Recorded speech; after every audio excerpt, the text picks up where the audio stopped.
Media waves TV तो खबरां दा लेखा जोखा प्रोग्राम दे विच आप सब दा स्वागत है। Khabran Da Lekha Jokha September 24, 2024 has been sponsored by Hanif Litigation. Any criminal or regulatory law matters, contact lawyer Shahid Hanif at Hanif Litigation 604-626-3144. Conservatives introduce motion to try and topple Trudeau government. As expected and promised, Pierre Poilievre's Conservatives introduced a non-confidence motion on Tuesday in an attempt to topple Justin Trudeau's government. The motion was read out by the Speaker at the start of the proceedings. The House has no confidence in the Prime Minister and the government, it simply stated. It's the first test for the minority government since NDP leader Jagmeet Singh tore up a supply and confidence deal with the Liberals earlier this month. But it's not expected to pass. The Bloc cubicles and NDP have already said they will not support the motion, which will be voted on Wednesday. Poilievre has long slammed the current government's carbon tax and discussed the housing crisis and crime as their key reasons he wants an election. Trudeau, meanwhile, was a guest on The Late Show with Stephen Colbert on Monday night, where he acknowledged it's a really tough time in the country. People are hurting, people are having trouble paying for the groceries, paying for rent, filling up the tank, he said. People are sometimes looking at change, but the reality is I deeply believe in continuing to fight climate change and continuing to invest in people, continuing to be there to support people, and I'm going to keep fighting, he told Colbert. ਅੱਜ parliament ਵਿਖੇ Conservative Party leader Pierre Poilievre ਵੱਲੋਂ ਸਰਕਾਰ ਦੇ ਵਿੱਚ ਬੇਭਰੋਸਗੀ ਦਾ ਜਿਹੜਾ ਮਤਾ ਹੈ ਉਹ ਪੇਸ਼ ਕੀਤਾ ਗਿਆ, ਜਿਸ ਦੇ ਉੱਤੇ ਉਹਨਾਂ ਦਾ ਕਹਿਣਾ ਹੈ ਕਿ ਸਰਕਾਰ ਅਤੇ ਪ੍ਰਧਾਨ ਮੰਤਰੀ ਦੇ ਵਿੱਚ ਉਹਨਾਂ ਦਾ ਬਿਲਕੁਲ ਕੋਈ ਭਰੋਸਾ ਨਹੀਂ ਹੈ, ਇਸ ਕਰਕੇ ਸਰਕਾਰ ਗਿਰਾਉਣ ਦੀ ਕੋਸ਼ਿਸ਼ ਹੈ। ਔਰ ਯਾਦ ਰਹੇ ਇਹ ਕੋਸ਼ਿਸ਼ਾਂ ਬਾਰੇ ਪਹਿਲਾਂ ਹੀ ਸੂਚਿਤ ਕਰ ਦਿੱਤਾ ਗਿਆ ਸੀ ਤੇ ਉਧਰ ਖਾਸ ਤੌਰ ਤੇ ਐਨਡੀਪੀ ਵੱਲੋਂ ਜਿਹੜਾ ਸਾਂਝਾ ਸਮਝੌਤਾ ਸੀ ਉਸ ਦੇ ਖਤਮ ਹੋਣ ਤੋਂ ਉਪਰੰਤ ਇਹ ਗੱਲ ਦੇ ਉੱਤੇ ਜ਼ੋਰ ਵਧੇਰੇ ਹੋਇਆ। ਪਰ ਇਸ ਵਕਤ ਸਰਕਾਰ ਨੂੰ ਡੇਗਣ ਦਾ ਸਰਕਾਰ ਦੇ ਵਿੱਚ ਬੇਭਰੋਸਗੀ ਦੇ ਮਤੇ ਦੇ ਉੱਤੇ एनडीपी ਤੇ ਬਲਾਕ ਨੇ ਪਹਿਲਾਂ ਹੀ ਆਪਣਾ ਪੱਖ ਸਪਸ਼ਟ ਕਰ ਦਿੱਤਾ ਹੈ ਕਿ ਇਸ ਮਤੇ ਦੇ ਨੂੰ ਸਹਿਮਤੀ ਨਹੀਂ ਦੇਣਗੇ। ਔਰ ਉਧਰ ਪ੍ਰਧਾਨ ਮੰਤਰੀ ਜਸਟਿਨ ਟਰੂਡੋ ਗਵੰਡੀ ਮੁਲਕ ਦੇ ਵਿੱਚ ਗਏ ਹਨ, ਜਿੱਥੇ ਕਿ ਫੇਮਸ ਲੇਟ ਨਾਈਟ ਸ਼ੋਅ ਦੇ ਵਿੱਚ ਉਹਨਾਂ ਨੇ ਦੱਸਿਆ ਕਿ ਮੰਨਦੇ ਆ ਕਿ ਸਰਕਾਰ ਦੇ ਨਾਲ ਦੇਸ਼ ਹੈ ਜਿਹੜਾ ਕਾਫੀ ਜ਼ਿਆਦਾ ਸਖਤ ਵਕਤਾਂ ਦੇ ਵਿੱਚੋਂ ਲੰਘ ਰਿਹਾ ਹੈ। ਲੋਕਾਂ ਦੀ ਜ਼ਿੰਦਗੀ ਦੇ ਹਰ ਪੱਖ ਨਾਲ ਨਜਿੱਠਣਾ ਕੋਈ ਇਤਨਾ ਜ਼ਿਆਦਾ ਆਸਾਨ ਨਹੀਂ ਹੈ, ਪਰ ਅਸੀਂ ਇਹ ਜੰਗ ਜਾਰੀ ਰੱਖਾਂਗੇ। Scotch tape and wet paper, healing fragile BC health system is key election issue. Mike Goetz has added bill collector to his list of responsibilities as mayor of Merritt in British Columbia's interior.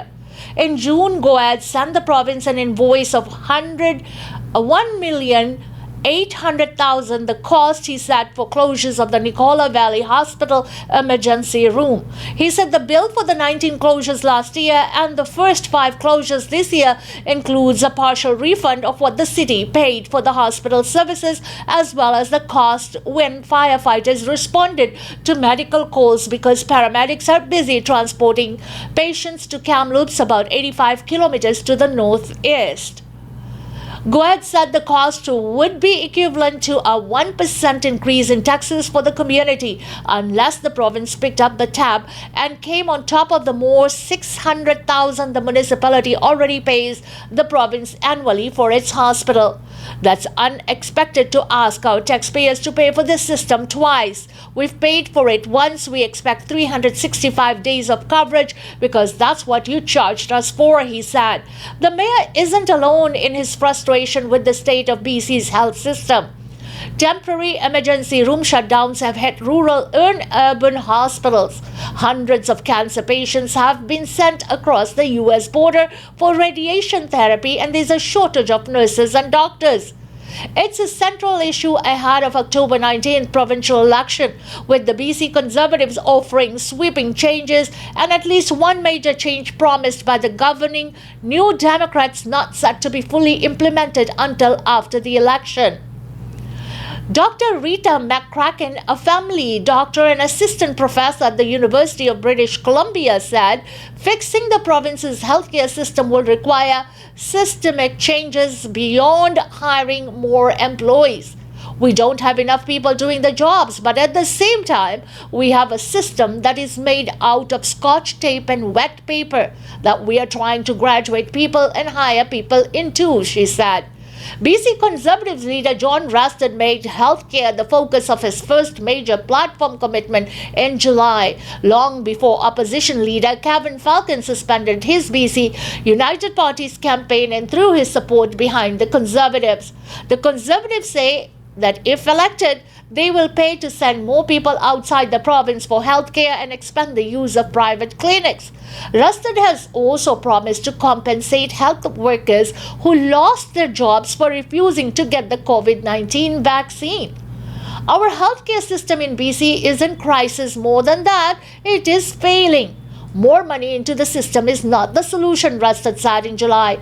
Rustard faced criticism Monday over a video circulated by the NDP in which he tells a group of former public service employees who lost their jobs for refusing to be vaccinated against COVID-19 that he wishes he hadn't received 3 shots of the so-called vaccine.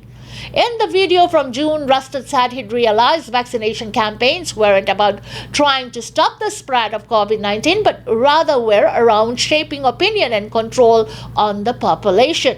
The BC Greens have said they want to establish community health centres in all 93 ridings in BC to replace the current network of urgent and primary care centres, saying that they had failed to retain staff and provide patients with primary care connections. Leader Sonia Furtsnow says the plan would put timely comprehensive care all in one place and streamline referrals by giving access to doctors, nurses, mental health professionals, and specialists within a patient's community. As Health Minister Adrian Dix has acknowledged the province struggles with healthcare staffing, which he said was a problem across the country. In an interview over the Labor Day long weekend, when several emergency rooms were closed, Dix said the government was doing absolutely everything we can and that we don't consider it ever accepted for emergency rooms to close. The province does not compile a public tally of emergency room closures, but there have been dozens over the summer in the interior, north, and elsewhere. In the interior health region alone, there were 66 emergency room closures in the first half of 2024 because of lack of either nurses or doctors. Dix has said the province added 250,000 nursing hours in the last number of years and had 831 net new family doctors. The NDP is promising that if re-elected, it will expand when pharmacists can prescribe medications, reduce paperwork for doctors and more physician assistants, and expand the range of services they provide.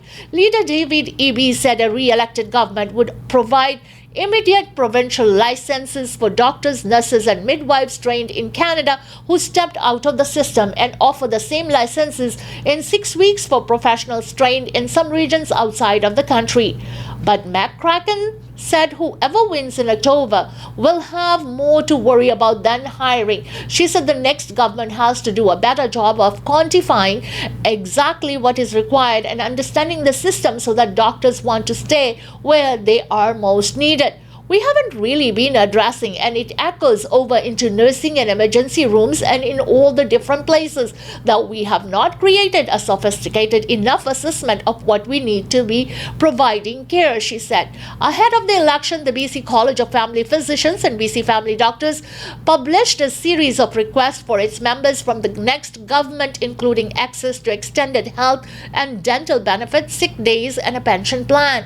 They say the government needs to reduce paperwork and fund additional supports like nurses and family medicine clinics. The organizations estimate more than 700,000 British Columbians don't have access to a family doctor, and nearly 40% of family doctors are set to retire or reduce clinical hours within 5 years.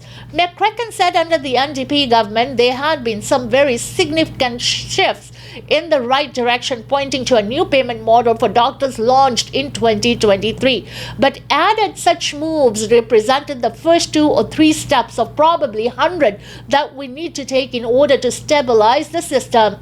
Adrian Gear, president of the BC Nurses Association Union, said working in an emergency room was particularly challenging role. Nurses have tried their very best to hold up the system, but you can only work short staff so often. You can only know that you're actually not providing the care that people need so many times. And then you look around and you go, you know what? This is killing me, she said. She said the union wanted a promise from political leaders to continue working on meeting nurse-patient ratios. In March, BC announced it would be the first province to implement such a policy, something Gear said had helped retain and recruit nurses in other countries. In the days leading up to the election campaign in September, the NDP government announced a series of agreed-to ratios, including 1 nurse to 3 patients for general emergency visit, 1:1 for trauma, and 1:4 for short surgical stays. It said implementation would begin this fall. Gia said she wanted a similar promise from the other party leaders if they are elected. McCracken described healthcare as a whack-a-mole these days, with multiple serious issues popping up that affect voters. When you're having a health crisis and you realize you need to drive for 3.5 hours in the middle of the night, that just brings up a lot of feelings, and I think it's going to get transmitted to active discussions during the campaign, she said. In Merritt, Goet said in an interview near the end of August that he had not received a response to the bill from Dix, but if he doesn't get one, he said he was sending it to collections. I've called it a house on fire, and that's exactly what it is, he said. 2024 ਦੇ ਪਹਿਲੇ ਅੱਧ ਦੇ ਵਿੱਚ interior VC ਦੇ ਵਿੱਚ ਤਕਰੀਬਨ 60 ਦਫਾ emergency room ਨੇ ਜਿਹੜੇ ਉਹ ਬੰਦ ਕਰਨੇ ਪਏ ਔਰ ਇਸ ਦੇ ਕਾਰਨ ਹੁਣ ਇਲਾਕੇ ਦੇ ਸ਼ਹਿਰ ਦੇ ਮੇਅਰ ਨੇ BC ਸਰਕਾਰ ਨੂੰ ਬਿੱਲ ਭੇਜਿਆ। ਉਹਨਾਂ ਦਾ ਕਹਿਣਾ ਕਿ ਤੁਹਾਨੂੰ ਅਸੀਂ $6 ਲੱਖ ਪਹਿਲਾਂ ਹੀ ਦੇ ਚੁੱਕੇ ਹਾਂ ਔਰ ਇਹ ਜਿਹੜਾ ਸਾਡਾ ਜਦੋਂ ਐਮਰਜੈਂਸੀ ਸਾਡੇ ਬੰਦ ਹੋਈਆਂ ਨੇ ਸੇਵਾਵਾਂ और वो सेवावां दे ऑलरेडी टाइम दा असीं तुहानूं पैसे पे कर चुके हैं, सानूं वो वापस मिलने चाहिए। और इस मेयर ने यह भी गल कीती है कि अजे तक मैनूं सरकार वालों कोई भी जवाब नहीं मिलिया, पर अगर सरकार ने और मंत्रालय ने सानूं इस गल दा जवाब ना दिता, साडे पैसे धनराशि शहर दी वापस ना कीती, तां असीं कलैक्शन एजेंसी नूं बिल भेजांगे। याद रहे इस वक्त सूबे दे विच सेहत सेवावां वाला जिहड़ा खेतर है पूरी तरह नगार च है और जिस दे कारण सारे दे सारे जिहड़े चोण दे प्रचार दे विच चल रहीआं गल्लां बातां ने इस मुद्दे दे आस पास और चारे पासे घूम फिर रहीआं ने। और याद रहे कि सेहत सेवावां दे खेतर दे विच जिथे NDP दे मुखी दा इह कहना कि असीं इहदे च सुधार लियावांगे, असीं इन्ने नਵੇਂ एम्पलॉई रखे है और असीं डॉक्टर दे मिलण तो बगैर ही कुछ कु आम अलामतां ने जिन्हां दी दवाई बूटी है जिहड़ी वो नर्सिस जां फार्मासिस्ट दे सकिया करनगे। उसदे नाल BC कंजरवेटिव पार्टी दे मुखी दा इह कहना कि सेहत सेवावां दे खेतर दे विच कल्ला धन राशि भर देना ही काफ़ी नहीं है, बल्कि सिस्टम दे विच बहुत ज़्यादा वड्डी पद्धर दे उत्ते तब्दीली ते सुधार लियाउण दी ज़रूरत है। सो देखदे हां सेहत सेवावां दे खेतर दे मुद्दा जिहड़ा है इस वक्त इलैक्शन दे विच वड्डी पद्धर दे उत्ते मोहरी है। BC election debate set for October 8th. Mark your calendars, the only televised debate for the provincial election campaign has been set for October 8th. BC NDP leader David Eby, BC Conservatives leader John Rustard and BC Green leader Sonia Felsner will come together for an hour-long debate set to begin at 6:30 p.m. on October 8th, and it will be covered by major stations. BC दियां election दे दरम्यान सिर्फ एक party leaders की debate होने जा रही है, जिहड़ी कि 8 अक्तूबर नूं निर्धारित की गई है, 6:30 बजे होएगी। तमाम इहदियां जानकारियां नशर होणगीआं और इस दे विच भाग लैणगे NDP दे मुखी मुख मंत्री दे अहुदे लई लड़ रहे डेविड एबी और BC कंजरवेटिव पार्टी दे मुखी जॉन रस्टर्ड अते ग्रीन पार्टी दे मुखी सोनिया इस दे विच शामिल होणगे। Cineplex ordered to pay $38.9 million by Competition Tribunal in ticket fee case. Cineplex Incorporation has been ordered to pay a record $38.9 million fine after the Competition Tribunal found the theatre owner guilty of deceptive marketing practices. The tribunal has now sided with the Competition Bureau in a case brought forward last May by the watchdog, in which Cineplex was accused of deceiving theatergoers by not immediately presenting them with the full price of a movie ticket when purchasing seats online. The Bureau said the deception lay in a $50 online booking fee Cineplex began charging in June of 2022 to many customers not enrolled in its loyalty and subscription programs.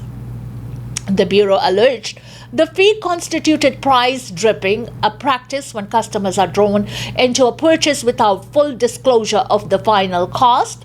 Cineplex denied the accusation, saying moviegoers are promptly told about fees they may face. The $38.9 million fine Cineplex has now been handed is equivalent to the amount it collected from consumers through the $50 online booking fee between June 2022 and December 2023. ਜੂਨ 2022 ਤੋਂ ਲੈ ਕੇ ਦਸੰਬਰ 2023 ਤੱਕ ਸਿਨੇਪਲੈਕਸ ਨੇ ਜਿੰਨੀਆਂ online ਟਿਕਟਾਂ ਵੇਚੀਆਂ ਨੇ ਉਸ ਦੇ ਵਿੱਚ ਤਕਰੀਬਨ ਉਹ ਆਪਣੇ ਟਿਕਟ ਖਰੀਦਦਾਰਾਂ ਨੂੰ $1.5 ਪ੍ਰਤੀ ਟਿਕਟ ਦਾ ਚਾਰਜ ਕਰਦੇ ਨੇ ਜਿਸ ਦਾ ਕਿ ਡਿਸਕਲੋਜ਼ਰ ਨਹੀਂ ਕੀਤਾ ਜਾਂਦਾ ਸੀ, ਜਿਸ ਦੇ ਕਾਰਨ ਉਹਨਾਂ ਨੂੰ ਹੁਣ ਫਾਈਨ ਲੱਗਿਆ $38.9 ਮਿਲੀਅਨ ਦਾ। और उधरों सिनेप्लैक्स ने तो बेशक इस गल तो मुनकर ने वो कहते नहीं असी तो क्लीयर दसते हैं, पर ब्यूरो ने इस चीज़ के उत्ते उन्होंने कताई नूं पकड़िया और उन्होंने उत्ते जुर्माना वड्डा जुर्माना लगाया और इस समय के दौरान बेचिया हुई ऑनलाइन टिकटों के उत्ते हर टिकट के उत्ते $1.5 का पूरा मुआवजा जिहड़ा है $38.9 मिलियन का बनता और इस दे लई उन्होंने वड्डा फाइन लग्या। Metro Vancouver handicapped workers ratify new agreement. After an 18-day strike, unionized Metro Vancouver handicapped workers have voted to approve a new agreement with the employer Transdev. Voting on Monday night, ATU Local 1274 Vancouver members ratified the deal that was made on Friday. This is a great day for our members to ratify these contracts, said Local 1724 President Joe McCann. Our strike showed the power of fighting for our rights. We are thankful for the outpouring of support from our riders, fellow union members and elected officials, many of whom walked our picket lines. After months of negotiations, this contract recognizes our members for the heroes they truly are, McCann added. The deal comes after more than 600 workers in the region walked off the job on September 8th. The union says the new contract with Transdev pushes back on the use of taxis and comes with a significant wage increase. Transdev is the contracted operator for the handicapped, which serves people who are unable to navigate the conventional transit system. Handicap ਨੂੰ present ਕਰ ਰਹੀ ਜਿਹੜੀ union 1274 ਹੈ ਉਸ ਦੇ ਤਕਰੀਬਨ 600 member 8 ਸਤੰਬਰ ਤੋਂ strike ਤੇ ਸਨ, ਜਿਨ੍ਹਾਂ ਦਾ ਆਪਣੇ EMPLOYER ਟ੍ਰਾਂਸਡੇਵ ਦੇ ਦਰਮਿਆਨ ਸਮਝੌਤਾ ਜਿਹੜਾ ਹੋ ਗਿਆ ਔਰ ਉਸ ਦੇ ਉੱਤੇ ਬਹੁਮਤ ਹੈ ਜਿਹੜਾ ਸਹਿਮਤ ਹੋ ਗਿਆ। ਯਾਦ ਰਹੇ ਇਹ ਸੇਵਾਵਾਂ ਤੋਂ ਪ੍ਰਭਾਵਿਤ ਜਿਹੜੇ ਲੋਕ ਸਨ ਵੱਡੀ ਪੱਧਰ ਦੇ ਤੇ ਸਨ ਔਰ ਉਹਨਾਂ ਨੇ ਹੁਣ ਯੂਨੀਅਨ ਨੇ ਇਸ ਗੱਲ ਦਾ ਵੀ ਧੰਨਵਾਦ ਕੀਤਾ ਕਿ ਸੇਵਾਵਾਂ ਪ੍ਰਾਪਤ ਕਰਨ ਵਾਲੇ ਤੇ ਹੋਰ ਚੁਣੇ ਹੋਏ ਜਿਹੜੇ ਨੁਮਾਇੰਦੇ ਨੇ ਉਹਨਾਂ ਸਾਰਿਆਂ ਨੇ ਇਸ ਡੀਲ ਦੇ ਕੰਢੇ ਵੱਟੇ ਲੱਗਣ ਦੇ ਵਿੱਚ ਮਦਦ ਕੀਤੀ ਔਰ ਉਹਨਾਂ ਦਾ ਧੰਨਵਾਦ ਵੀ ਕੀਤਾ ਗਿਆ। Metro Vancouver grain workers begin strike on Tuesday. Grain workers of terminals in Metro Vancouver walked off the job Tuesday morning. The union representing the workers shared that a 72-hour strike notice was served to the Vancouver Terminal Elevators Association and the strike began at 7 a.m. The association says it couldn't come to an agreement on a new contract after mediated talks ended last month without a deal. Canadian grain farmers have said a strike would cripple crop exports since about 52% of all Canadian grown grain went to those terminals last year. Grain farmers say a strike would halt nearly 100,000 metric tons of commodities arriving each day, potentially costing $35 million daily in lost exports. The Vancouver Terminal Elevators Association says affected operations include Viterra's Cascadia and Pacific Terminals, Richardson International Terminal, Cargill Limited Terminal, G3 Terminal Vancouver, and Alliance Grain Terminal, all located in Vancouver and North Vancouver. Grain farmers in the prairies rely heavily on the port of Vancouver to handle and export the majority of the grain they grow. The statement from the Grain Growers of Canada says, following last month's railway stoppages, this strike will have an equally devastating impact on grain farmers across the prairies who are in the midst of harvesting. The group is also urging Federal Labour Minister Stephen McKinnon to use all tools available to prevent a work stoppage from the coming to pass. Without intervention, Canada's international trading reputation will continue to suffer, leading to the loss of key global markets and customers, the grain grower statement says. Vancouver ਦੀਆਂ ਬੰਦਰਗਾਹਾਂ ਦੇ ਉੱਤੇ ਟਰਮੀਨਲਸ ਤੇ ਦਾਣੇ ਦੇ ਨਾਲ ਸੰਬੰਧਿਤ ਕੰਮ ਕਰਨ ਵਾਲੇ ਜਿਹੜੀ ਲੋਕ ਨੇ ਉਹਨਾਂ ਦੀ ਯੂਨੀਅਨ ਨੇ ਸਟ੍ਰਾਈਕ ਕਰ ਦਿੱਤੀ ਹੈ ਅੱਜ ਤੋਂ ਔਰ ਜਿਸ ਦੇ ਕਿ ਮਾੜੇ ਪੈਣ ਵਾਲੇ ਜਿਹੜੇ ਪ੍ਰਭਾਵ ਨੇ ਉਹਨਾਂ ਨੇ ਇੱਕ ਤਰੀਕੇ ਨਾਲ ਖਦਸ਼ੇ ਹੀ ਨਹੀਂ ਲੋਕਾਂ ਨੂੰ ਡਰਾ ਵੀ ਦਿੱਤਾ ਹੈ ਔਰ ਯਾਦ ਰਹੇ ਪ੍ਰੇਰੀ ਦੇ ਵਿੱਚ ਇਸ ਵਕਤ ਫਸਲ ਹੈ ਜਿਹੜੀ ਵੱਢੀ ਜਾ ਰਹੀ ਹੈ ਹਾਰਵੈਸਟਿੰਗ ਦਾ ਟਾਈਮ ਹੈ ਔਰ ਇਹ ਟਰਮੀਨਲਸ ਤੋਂ ਜ਼ਿਆਦਾ ਜਿਹੜਾ ਦਾਣਾ ਹੈ ਉਹ ਮੰਡੀਆਂ ਦੇ ਵਿੱਚ ਅੰਤਰਰਾਸ਼ਟਰੀ ਮੰਡੀਆਂ ਦੇ ਵਿੱਚ ਪਹੁੰਚਾਇਆ ਜਾਂਦਾ ਹੈ ਸੋ ਇਸ ਕਰਕੇ ਹੁਣ ਇਸ ਦੇ ਉੱਪਰ ਜਿੱਥੇ ਫਾਰਮਰਸ ਵੱਲੋਂ ਬਹੁਤ ਜ਼ਿਆਦਾ ਚਿੰਤਾ ਜਤਾਈ ਜਾ ਰਹੀ ਹੈ ਨਾਲ ਦੀ ਨਾਲ ਉਹਨਾਂ ਦਾ ਕਹਿਣਾ ਵੀ ਹੈ ਕਿ ਇਸ ਸਟ੍ਰਾਈਕ ਨੂੰ ਖਤਮ ਕਰਨ ਦੇ ਲਈ ਫੈਡਰਲ ਮਿਨਿਸਟਰ ਹੈ ਜਿਹੜਾ ਉਹ ਤਵੱਜੋ ਦੇਵੇ ਉਹ ਇੰਟਰਵੀਨ ਕਰੇ ਯਾਦ ਰਹੇ ਇਹਦੇ ਪ੍ਰਭਾਵ ਉਸੇ ਪ੍ਰਕਾਰ ਦੇ ਮਾੜੇ ਪੈਣਗੇ ਜਿਹੜੇ ਕਿ ਪਿਛਲੇ ਦਿਨਾਂ ਦੇ ਵਿੱਚ ਰੇਲ ਗੱਡੀਆਂ ਦੀ ਸਟ੍ਰਾਈਕ ਦੇ ਕਾਰਨ ਅੰਤਰਰਾਸ਼ਟਰੀ ਪੱਧਰ ਦੇ ਉੱਤੇ ਦਾਣੇ ਨੂੰ ਵੱਖ-ਵੱਖ ਥਾਵਾਂ ਦੇ ਉੱਤੇ ਪਹੁੰਚਾਉਣ ਦੀ ਮਾਰਕੀਟ ਦੇ ਉੱਤੇ ਪੈ ਸਕਦੇ ਹਨ BC Real Estate Association calls for review on short-term rental laws. The BC Real Estate Association is calling for a measured approach to the clampdown on short-term rentals as the provincial election approaches. The association says it conducted an analysis to identify business and tourism sectors affected by the change. The association vice president Trevor Hargreaves says there needs to be some exceptions and not what he calls a blanket ban. He says those exemptions could help people who have to stay in Vancouver while they receive specialized medical treatment like chemotherapy, film sector workers in a town for weeks at a time, people who need short-term housing while they look for a long-term home, and people attending or employed by short-term but larger events for which hotel space is inadequate, like the Taylor Swift concerts or the FIFA World Cup events coming to Vancouver. Hargreaves notes that industries outside major city centers are also feeling the effects of the restrictions. High tourism areas and across the Okanagan have felt similar pain, and they are really pointing to the fact that the lack of short-term rentals availability have been a problem for people that tend to visit over summer, he said. Hargreaves says there are many situations in which a unit should be a long-term rental, but says the legislation was put in without proper consultation with owners, municipalities and other industry representatives. They would go through those process in a more thorough way. First, you would get much stronger outcomes, I think, in the aftermath, and spare some of the problems and amendments that tend to be necessary when new legislation is announced. While he applauds the previous BC NDP government committing to finding solutions to the housing crisis, he says it's out to be treated as both a national and provincial crisis. We want to be assuring strong outcomes when it comes to new legislation. Strong outcomes means careful consideration and consultation outside of government. That's meeting with mayors and with city staff, he said. He is urging parties on both sides of the debate to take things slowly after the election, but says a one-size-fits-all approach isn't working so far. Vancouver ਦੇ real estate ਦੇ ਖੇਤਰ ਦੇ ਨਾਲ ਸੰਬੰਧਿਤ ਜਿਹੜੀ ਜਾਣਕਾਰੀ ਹੈ ਉਹ ਤਾਂ ਨਸ਼ਰ ਹੋਣ ਤੋਂ ਉਪਰੰਤ ਇਸ ਗੱਲ ਦੀ ਮੰਗ ਕੀਤੀ ਗਈ ਹੈ ਕਿ ਸ਼ਾਰਟ ਟਰਮ ਰੈਂਟਲਸ ਦੇ ਉੱਤੇ ਸਾਰਿਆਂ ਦੇ ਉੱਤੇ ਇੱਕ ਹੀ ਤਰ੍ਹਾਂ ਦਾ ਕਾਨੂੰਨ ਜਿਹੜਾ ਲਾਗੂ ਕਰਨਾ ਹੈ ਉਹ ਸਹੀ ਸਿੱਧ ਨਹੀਂ ਹੋਇਆ ਔਰ ਯਾਦ ਰਹੇ ਇਸ ਦੇ ਨਾਲ ਪਏ ਹੋਏ ਮਾੜੇ ਜਿਹੜੇ ਪ੍ਰਭਾਵ ਨੇ ਉਹਨਾਂ ਦਾ ਜ਼ਿਕਰ ਕਰਦੇ ਹੋਏ ਉਹਨਾਂ ਨੇ ਇਹ ਵੀ ਗੱਲ ਕਹੀ ਕਿ ਸਰਕਾਰ ਵੱਲੋਂ ਭਾਵੇਂ ਇਹ ਜਿਹੜੇ ਕਦਮ ਸਨ ਇਲਾਕੇ ਦੇ ਵਿੱਚ ਰਿਹਾਇਸ਼ ਦੀ ਕਮੀ ਦੇ ਮੱਦੇ ਨਜ਼ਰ ਉਠਾਏ ਗਏ ਸਨ ਪਰ ਇਹ ਇੱਕ ਹੀ ਤਰ੍ਹਾਂ ਦੇ ਜਿਹੜਾ ਕਾਨੂੰਨ ਆ ਸਾਰਿਆਂ ਦੇ ਸਿਰ ਦੇ ਉੱਤੇ ਨਹੀਂ ਮੜਿਆ ਜਾ ਸਕਦਾ ਇਹ ਉਹਨਾਂ ਨੇ ਇਸ ਗੱਲ ਦਾ ਵੀ ਜ਼ਿਕਰ ਕੀਤਾ ਕਿ ਇਸ ਤਰ੍ਹਾਂ ਦੇ ਜਿਹੜੇ ਖਾਸ ਤੌਰ ਦੇ ਉੱਤੇ ਆਗਾਮੀ ਸਮੇਂ ਦੇ ਵਿੱਚ ਆਉਣ ਵਾਲੇ ਵੱਡੇ ਜਿਹੜੇ ਕਨਸਰਟਸ ਨੇ ਉਹੋ ਜਿਹੇ ਵਕਤਾਂ ਦੇ ਵਿੱਚ ਤੇ ਇੱਥੇ ਦੀ ਜਿਹੜੀ ਲੋਕਲ ਸਥਾਨਕ ਰਿਹਾਇਸ਼ ਦਾ ਪ੍ਰਬੰਧ ਹੈ ਉਸ ਦੇ ਵਿੱਚ ਵੱਡੀ ਪੱਧਰ ਦੇ ਉੱਤੇ ਫਿਲਮ ਇੰਡਸਟਰੀ ਵੀ ਆਉਂਦੀ ਹੈ ਜਾਂ ਉਹ ਲੋਕ ਜਿਹੜੇ ਵਕਤੀ ਤੌਰ ਦੇ ਉੱਤੇ ਕਿਸੇ ਵੀ ਤਰ੍ਹਾਂ ਦੀ ਖੇਡ ਜਾਂ ਵੱਡੇ ਸਮਾਗਮ ਦੇਖਣ ਲਈ ਆਉਂਦੇ ਨੇ, ਉਹਨਾਂ ਦੇ ਲਈ ਇਹ ਬਹੁਤ ਜ਼ਿਆਦਾ ਵੱਡਾ ਮਸਲਾ ਖੜਾ ਹੁੰਦਾ ਹੈ। ਔਰ ਉਸ ਵਕਤ ਦੇ ਉੱਤੇ ਜਿਹੜੇ ਹੋਟਲ ਨੇ ਉਹ ਵੀ ਪੂਰੀ ਤਰ੍ਹਾਂ ਫੁੱਲ ਹੁੰਦੇ ਨੇ। Surrey's famed 1001 steps to be reconstructed.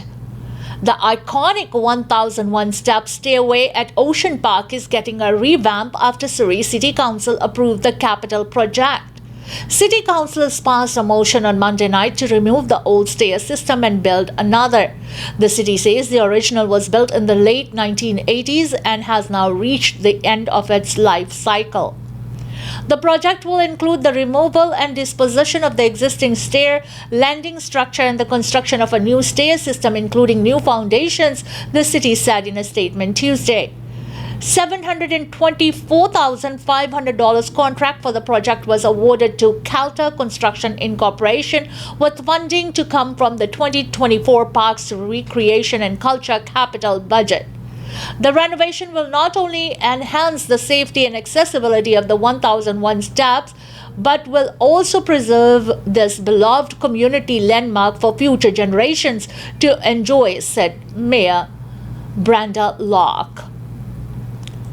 She says the city has approved $1.7 billion in capital projects over 5 years. The city says the project will start in late October with completion scheduled for the end of March of 2025.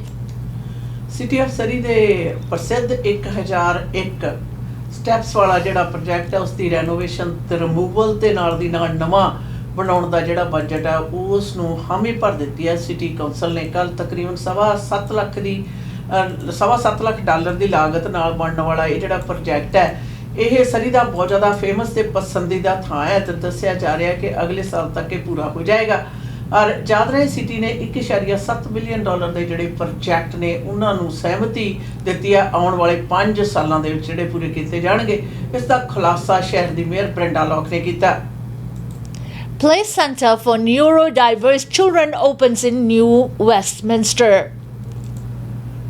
A newly opened indoor play space in New Westminster is a welcoming place for kids and families who might not have many other options in the community. The Cove, a new indoor play center at the Royal City Centre, is geared towards accommodating neurodiverse children and their families. Owner Trisha Ocampo says the centre is a passion project. I really wanted to create this space to support families in the community, she told. Growing up with an autistic brother, Ocampo explains her family didn't have many options when it comes to inclusive play spaces. 30 years ago, there wasn't a huge awareness of autism. There wasn't enough support for families like ours, she explained. If you had a tantrum at Chuck E. Cheese, my mom would have to leave, and she was super embarrassed. Ocampo's new play space has designated sensory rooms, a place where parents to bring their child who may be overwhelmed to help them calm down and self-regulate. Parents who have visited the Cove says it's not only a soothing space for the kids but for them as well. I actually feel a bit at ease here, but it's comfortable, not too many toys, and well thought out, one parent shared. Families says there's a big need for inclusive spaces like this right across the lower mainland. When we go to other places, it's hard because it's so big and so loud. The kids don't know that he can't speak, and the other kids too don't seem to give him a space, one parent said. Daniel Carlson, parent of 3-year-old Bu, didn't expect him to love the space so much. I didn't expect him to care. It's a fun space, but first time we left, he was crying and he had to calm down and say, it's okay, we are coming back, she explained. Ocampo says the space is welcoming for all those with diverse needs. Everyone understands them. All the other parents here are so understanding because they are going through the exact same thing, she said. The Cove is open Monday to Saturday from 10 a.m. to 6 p.m. New Westminster ਵਿਖੇ CoV ਨਾਮ ਦਾ ਇੱਕ ਥਾਂ ਖੁੱਲ੍ਹੀ ਗਈ ਹੈ ਜਿੱਥੇ ਕਿ ਉਹ ਬੱਚੇ ਜਿਨ੍ਹਾਂ ਦੇ ਲਈ ਸੇਵਾਵਾਂ ਤਕਰੀਬਨ 30 ਵਰੇ ਪਹਿਲਾਂ ਨਹੀਂ ਸਨ, ਉਹਨਾਂ ਦੇ ਲਈ ਇਹ ਇੱਕ ਸੁਖਾਵੀਂ ਜਿਹੜੀ ਥਾਂ ਉਸ ਦਾ ਪ੍ਰਬੰਧ ਕੀਤਾ ਗਿਆ ਹੈ, ਜਿਸ ਦੇ ਵਿੱਚ ਕਿ ਜਾਣ ਵਾਲਿਆਂ ਨੇ ਇਹ ਵੀ ਦੱਸਿਆ ਕਿ ਕਿਸ ਪ੍ਰਕਾਰ ਅਗਰ ਪਬਲਿਕ ਪਲੇਸ 'ਤੇ ਤੁਹਾਡਾ ਬੱਚਾ ਟੈਂਟਰਮ ਕਰਦਾ, ਤੁਸੀਂ ਉਸ ਨੂੰ ਕਾਮ ਡਾਊਨ ਕਰਨਾ ਚਾਹੁੰਦੇ ਹੋ ਪਰ ਉਹ ਆਪਣੀ ਬਿਮਾਰੀ ਦੇ ਕਾਰਨ ਆਪਣੇ ਆਪ ਦੇ ਵਿੱਚ ਕੰਟਰੋਲ ਨਹੀਂ ਕਰ ਪਾ ਰਿਹਾ, ਤਾਂ ਇਹ ਮਾਪਿਆਂ ਦੇ ਲਈ ਬੜਾ ਮਾੜਾ ਜਿਹੜਾ ਵਕਤ ਰਿਹਾ ਔਰ ਉਹਨਾਂ ਦਾ ਕੰਟਰੋਲ ਕਰਨ ਦੇ ਵਿੱਚ ਕਿਸੇ ਵੀ ਤਰ੍ਹਾਂ ਦੀ ਮਦਦਗਾਰ ਜਿਹੜੀ ਥਾਂ ਹੈ ਸਰਵਿਸਿਜ਼ ਨਹੀਂ ਸਨ, ਜਿਹੜੀਆਂ ਕਿ ਕੋਪ ਦੇ ਵਿੱਚ ਉਹਨਾਂ ਨੂੰ ਪ੍ਰਦਾਨ ਕੀਤੀਆਂ ਜਾਣਗੀਆਂ। ਇਹ ਸਵੇਰੇ 10 ਵਜੇ ਤੋਂ ਲੈ ਕੇ ਸ਼ਾਮ ਦੇ 6 ਵਜੇ ਤੱਕ ਜਿਹੜੀਆਂ ਸੇਵਾਵਾਂ ਦਿੰਦੇ ਨੇ ਔਰ ਕੁਝ ਕੁ ਨੇ ਆਪਣਾ ਨਿੱਜੀ ਜਿਹੜਾ ਤਜਰਬਾ ਉਸ ਨੂੰ ਵੀ ਸਾਂਝਾ ਕੀਤਾ ਕਿ ਸਾਡੇ ਬੱਚੇ ਨੇ ਉੱਥੋਂ ਜਾਣ ਤੇ ਰੋਣ ਦਾ ਜਦੋਂ ਸ਼ੁਰੂ ਕੀਤਾ ਤਾਂ ਅਸੀਂ ਉਸ ਨੂੰ ਕਿਹਾ ਕਿ ਨਹੀਂ, ਆਪਾਂ ਫਿਰ ਵਾਪਸ ਆਵਾਂਗੇ। Health Canada approves Pfizer-BioNTech's updated COVID-19 vaccine.